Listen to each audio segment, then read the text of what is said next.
pagi ini, situasi di pos komando sedikit sibuk. Informasi tentang keberadaan beberapa orang anggota KKB OPM di wilayah sekitar pos komando masuk dari berbagai sumber.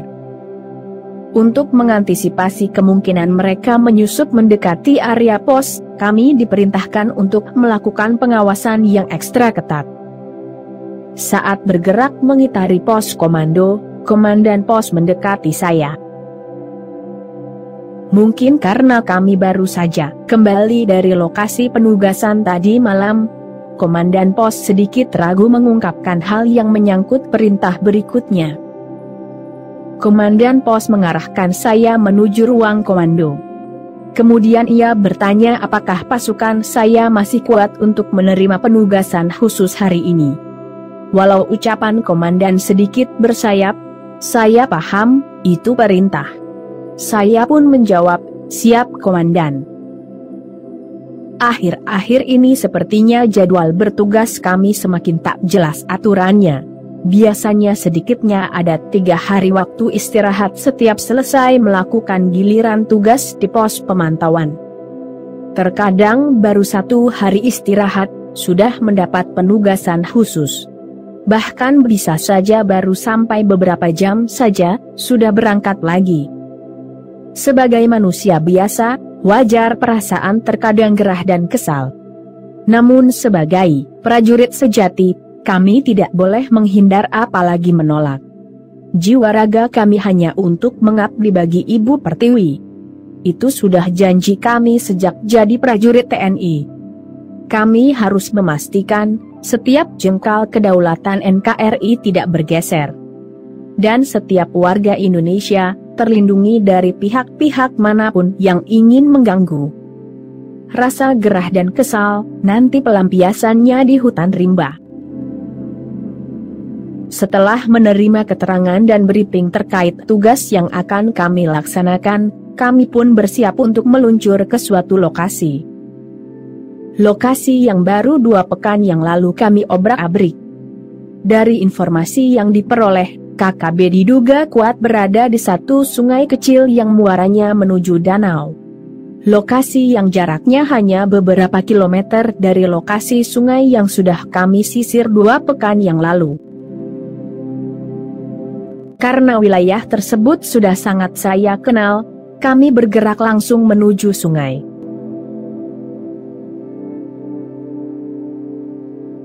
Kira-kira 200 meter memasuki sungai, ternyata ada persimpangan menuju satu sungai kecil yang airnya terlihat tenang dan kecoklatan.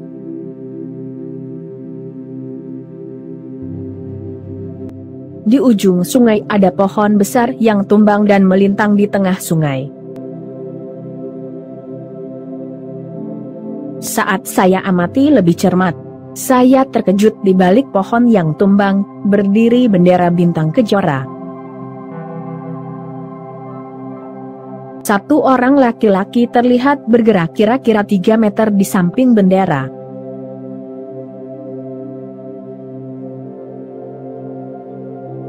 Saya memerintahkan satu orang rekan untuk maju lebih mendekat. Ternyata benar, ia adalah anggota KKB yang menyandang senjata api. Saya pun memerintahkannya untuk melakukan penindakan.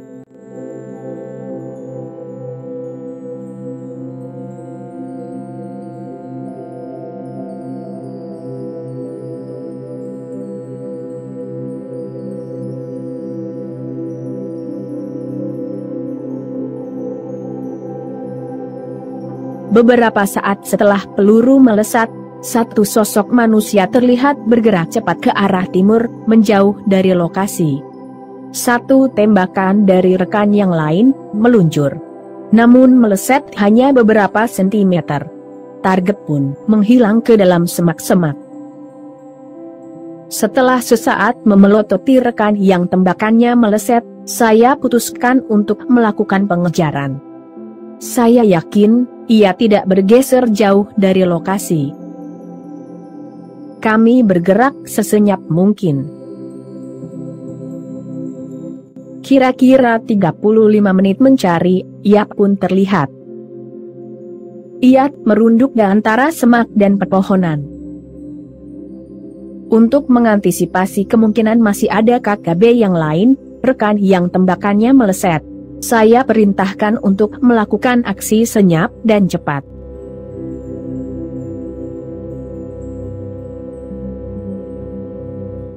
Berhasil.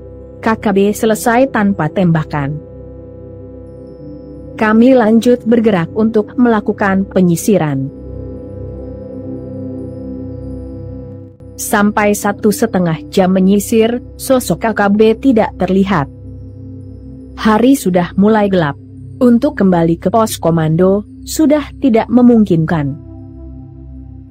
Kami bergerak menuju bukit kecil di pinggiran danau.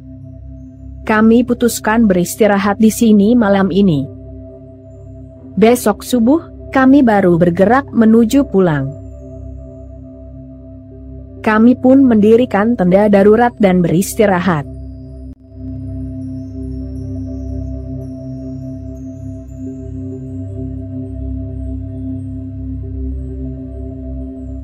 Sekitar pukul 3 dini hari, sayup-sayup saya mendengar suara speedboat tidak jauh dari posisi kami. Ini waktu yang tidak wajar. Beberapa saat kemudian, suara speedboat terdengar semakin mendekat.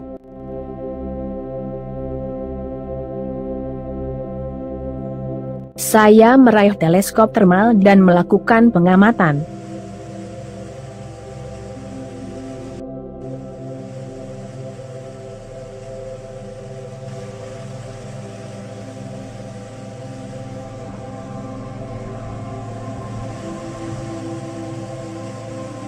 Benar saja. Beberapa saat kemudian, dari arah utara muncul speedboat kecil yang di dalamnya ada 4 orang bersenjata. Jaraknya dari posisi kami kurang lebih 200 sampai 300 meter.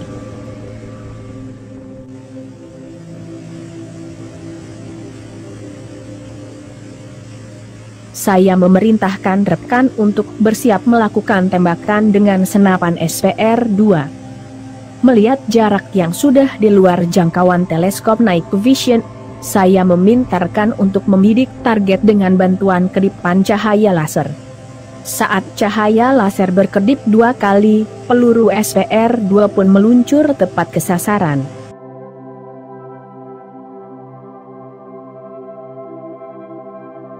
Beberapa saat kemudian, sosok 4 orang laki-laki bersenjata yang bergerak di tengah danau, lenyap dari pantauan teleskop termal.